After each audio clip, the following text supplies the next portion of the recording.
Hello dear students, आज अपना जो डायमेंशनल एनालिसिस से चल रहा था बच्चों, ये पार्ट 3 है। पार्ट 1 पार्ट 2 मैंने करा दिया है और आज डिस्कस करना है अपने को पार्ट 3।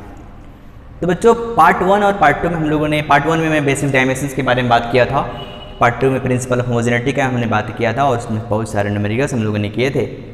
उसके बाद बहुत सारे इन द सेंस जो वीडियोज हम लोगों ने किया था, 1-2 ही किया था, और जो डिस्कस किया था जूम के थ्रू, ठीक है, जो अपना क्लास चलता है वहाँ पे जो हम लोगों ने डिस्कस किया था वो बहुत सारे अच्छे न्यूमेरिकल्स को किए थे।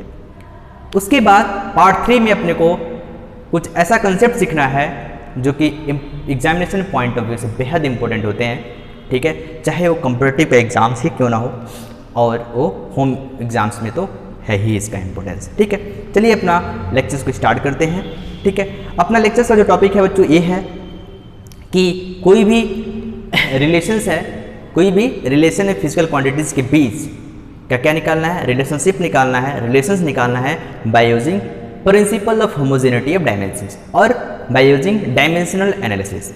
ठीक है, तो ये क्या बोलता है कि हम लोग प्रिंसिपल ऑफ होमोजेनिटी को यूज़ करके, प्रिंसिपल ऑफ होमोजेनिटी को यूज़ करके हम लोग क्या कर सकते हैं बच्चों, हम लोग उस फिजिकल क्वांटिटीज़ के बीच का रिलेशंस निकाल सकते हैं यदि हमको उसका उस किसके फैक्टर्स पे, किस किस टर्म्स पे वो डिपेंड करता है, वो फिजिकल क्वांटिटी यदि हो हम लोग को पता होगा तो। ठीक है, तो चलिए स्टार्ट करते हैं एक एग्जांपल से। पहले हम लोग समझ लेते हैं ये मैंने क्या लिखा हुआ है।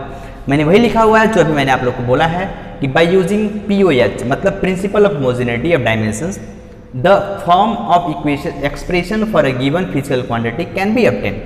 ठीक है, if you know the dependency of the physical quantities on that factors, किस फैक्टर्स पे वो फिजिकल क्वांटिटी डिपेंड कर रहा है, यदि वो हम लोग को पता हो जाता है तो हम लोग उसके बीच का जो रिलेशंस होते हैं उस फिजिकल क्वांटिटीज़ का वो हम लोग क्या कर सकते हैं, निकाल सकते हैं। ठीक है, एक एग्जाम्पल के तौर पे एक क्वेश्चन करते हैं, एक क्वेश्चन करते हैं, इसमें कुछ है नहीं, थ्योरी के पार्ट में यही है, बस कहने का मतलब यही है। अब उसका मेन पार्ट जो होता है इसका वो होता है न्यूमेरिकल को सॉल्व करना, तो वही 2-3 न्यूमेरिकल मैं करा दूंगा, तो वहाँ से आप लोगों को कुछ आइडिया मोटी मोटा हो जाएगा। उसके फिर से आप लोग क्वेश्चंस को करने के लेवल पे चले जाएंगे। ठीक है, चलिए स्टार्ट करते हैं। तो अपना जो न्यूमेरिकल्स है उसको स्टार्ट करते हैं। तो न्यूमेरिकल्स में क्या बोला हुआ है कि कोई एक न्यूमेरिकल ले लेते हैं, बोला है, छोटा सा एग्जांपल लेंगे पहले। Expression for the central force F acting on a particle of mass m moving the velocity v in a circle of radius r। जैसे हमको डिराइव करना है सेंट्रीपिटल फोर्स का एक्सप्रेशन। ठीक है, expression for the centripetal force, expression for the centripetal force, for the centripetal force, centripetal force if this depends upon, if this depends upon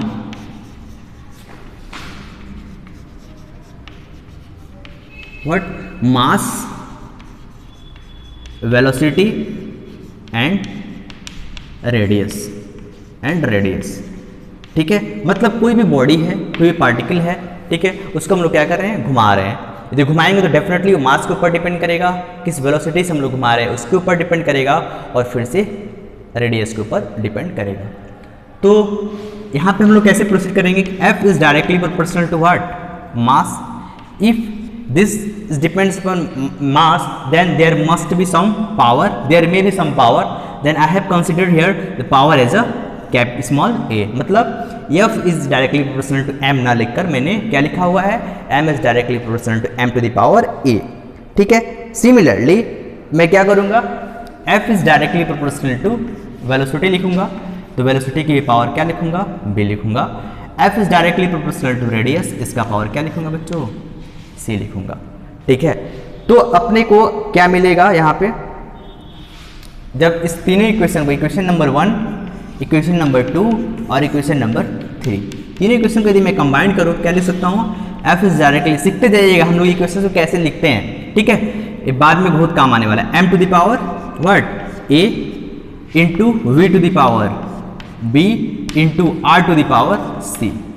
जब मैं proportionality constant को हटाता हूँ तो ये फिजिक्स का रूल है, इसके जगह पे हमको क्या लिखना पड़ता है, एक कांस्टेंट लिखना पड़ता है, और k लिख दिया और m to the power a लिख दिया और b to the power v लिखा, v to the power b लिखा और r to the power c लिखा। तो ये होता है एक इक्वेशन। ठीक है, हमको एग्जैक्ट इक्वेशन चाहिए तो हम लोग क्या करेंगे, फोर्स का पहले डायमेंशन करेंगे, वही डायमेंशनल एनालिसिस का जो प्रिंसिपल फॉर्म जनरेट होता है इसी को यूज करेंगे। तो एफ है तो इसका मतलब इसका जो डायमेंशन होता है बच्चों क्या होता है, m l t to the power -2 होता है। चलो के m क्या है यहाँ पे, मास है तो क्या होगा, कैपिटल M होगा टू द पावर a। चलो ठीक है। v क्या है, वेलोसिटी है, इसका मतलब इसका डायमेंशन क्या होता है, l t इनवर्स होता है और मैं पावर b लिखूंगा। r क्या है बच्चों, रेडियस है, इसका मतलब लेंथ होगा तो l to the power c हो जाता है। जरा इस क्वेश्चन को सॉल्व करूं तो k into M to the power a, ठीक है, इंटू l। देखो बच्चों l पावर क्या है, 1 है, sorry l to the power b है, l to the power b है और l to the power c है और t to the power -b है। क्लियर है। अब इसको जरा सॉल्व करो, k into M to the power capital A l to the power b plus c, ठीक है, और यहाँ पे t to the power what -b। तो इधर क्या है, m l t to the power -2। जरा मैं इस इक्वेशन को क्या करूं, इक्वेट करूं दोनों तरफ, क्योंकि इक्वेशन इस इक्वेशन में डायमेंशन क्या होना चाहिए, सेम होना चाहिए। तो m है तो m है, ये है, इसका पावर क्या है, a है, तो a is equal to by comparing. अब मैं इरेज करता हूं ऊपर, ठीक है, इरेज कर दो इसको, चलो ठीक है इरेज करता हूं। तो by comparing we get what, m, देखो बच्चों m is equal to m to the power a हो गया। चलो ठीक है, l का डायमेंशन यहाँ पे क्या है, 1 है, मतलब b plus c is equal to क्या होगा, 1 होगा। ठीक है ना, देखो b प्लस c यहाँ पे क्या है, 1 है, तो b प्लस ये क्या है, लेंथ है और ये लेंथ है, दोनों क्या हो गए, बराबर हो गए, इसका मतलब पावर भी क्या होगा, बराबर होगा। तो b plus c is equal to 1 हो गया। t टू द पावर क्या है बच्चों, -2 है और t टू द पावर क्या है, -b है, मतलब -b is equal to -2। Clear है। तो इस इक्वेशन को सॉल्व करो तो यहाँ पे क्या हो जाएगा, a इज इक्वल टू 1 है, यहाँ पे 1 हो गया, b plus c, b is equal to क्या है, यहाँ पे 2 है, जब b इज इक्वल टू 2 है तो c इज इक्वल टू क्या हो जाएगा, c इज इक्वल टू देखो -1 -2 हो जाएगा, मतलब -1 हो जाएगा। क्लियर है। कहने का मतलब क्या हुआ, कहने का मतलब यही हुआ कि यहाँ पे कि देखो m यहाँ पे है ना, f इज इक्वल, अब इक्वेशन में रखो आप f, now putting the values of this in equation, किस इक्वेशन में, इस इक्वेशन में रखना है। ठीक है, ध्यान में रखना है ये बात कि जो वैल्यू हम लोगों ने निकाला है वो यहाँ पे हम लोग रख देंगे, अपना आंसर आ जाएगा। ठीक है, कैसे देखते हैं, देखो यहाँ पे आप k है, चलो m है, चलो a की वैल्यू पता है 1 है, b की वैल्यू पता है अपने को 2 है, 2 लिखा, ठीक है, v टू द पावर 2, और r c की वैल्यू पता है -1। ठीक है, तो इसको सॉल्व करो तो क्या हो जाएगा, k into M V square और r इनवर्स है तो अपन r, ये हो गया आपका सेंट्रीपिटल फोर्स का एक्सप्रेशन। k कुछ भी हो सकता है, k कुछ भी हो सकता है, k की वैल्यू 1 भी हो सकता है, 2 भी हो सकता है, कुछ भी हो सकता है, ये कांस्टेंट है, इसका कोई डायमेंशन नहीं होता, इसीलिए मैंने इक्वेट नहीं किया हुआ है। तो यहाँ पे सेंट्रीपिटल फोर्स की वैल्यू क्या आ जाएगी बच्चों, k into M V square अपन r आ जाती है। ठीक है, तो ये तो हुआ एक एग्जाम्पल। सेम टू सेम दूसरा एग्जाम्पल भी हम लोग कर सकते हैं। जैसे मान लीजिए कि कोई क्वेश्चन पूछा कि, हाँ चलो उस क्वेश्चन मैं लिखवा देता हूँ। जैसे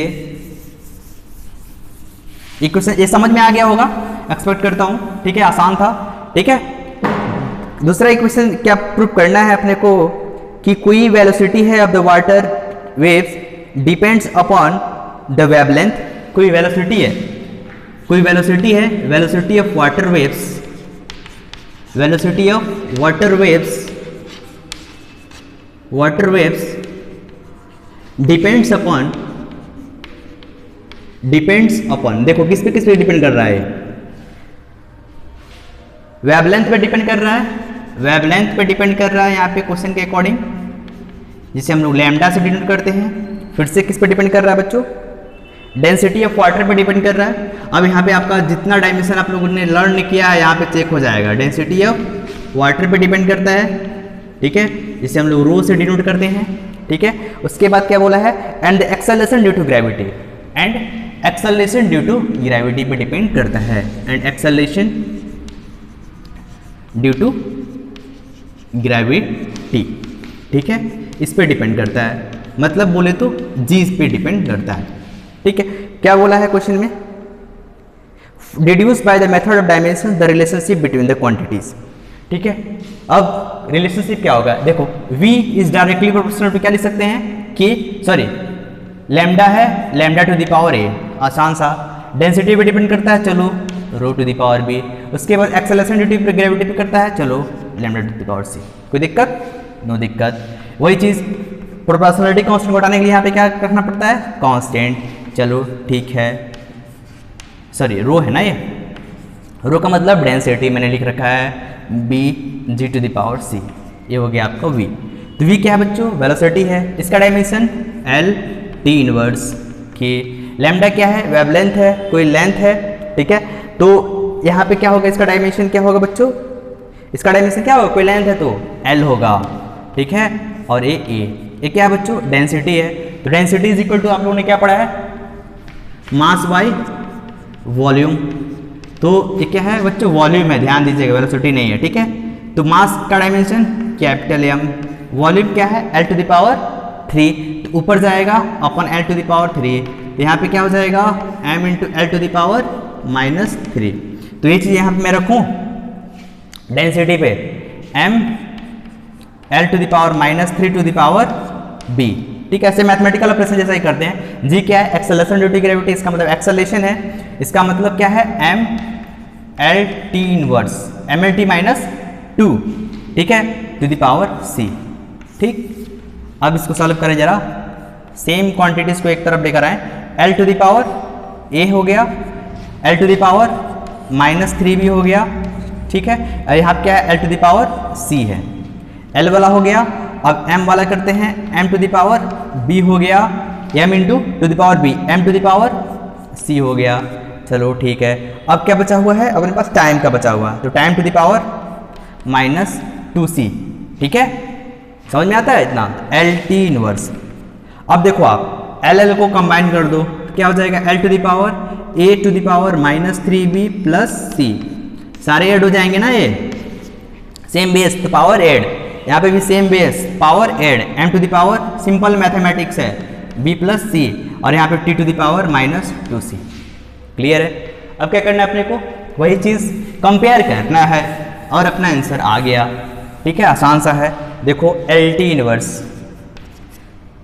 जरा कंपेयर करूँ, इसके यहाँ पावर क्या है? 1 है, यहाँ पे पावर इतना है, मतलब A -3B plus C is equal to क्या हो जाएगा बच्चों?